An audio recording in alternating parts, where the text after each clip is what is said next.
This is Selvraj from Certified Tata AIA Life Insurance Advisor Partner.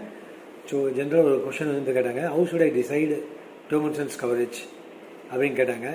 So, to determine the following factors, you can consider in options. One is unpaid loan and debt இருந்தால் நீங்க கண்டிப்பா term insurance வந்து வெச்சிக்கிறது நல்லது. இரண்டாவது financial goal and commitments இருந்துச்சுன்னா compulsory term insurance must. மூணாவது family future needsக்கு வந்து term insurance must. In case emergency need ஏதாவது உங்களுக்கு வந்து சடனா வந்து வந்துச்சுன்னா நீங்க என்ன பண்ணுவீங்க? சோ அதுக்கு வந்து பாருங்க term insurance must. சோ இதெல்லாம் வந்து முக்கியமான வந்து ஃபேக்டர்ஸ் வந்து உங்களுக்கு term insurance வந்து கவரேஜ் வந்து வெச்சிக்கிறதுக்கான ஒரு ஸ்மால் டிப்ஸ் நான் உங்களுக்கு ஷேர் பண்ணியிருக்கேன். இதை பற்றி மேற்கொண்டு டீட்டெயில்ஸ் தேவைப்படுதுன்னா என்னுடைய வாட்ஸ்அப்புக்கு வந்து நீங்கள் உங்கள் name plus date of birth smoker or not other details எல்லாம் வந்து நீங்கள் அனுப்பிச்சிங்க அப்படின்னா கொட்டேஷன் வந்து உங்களை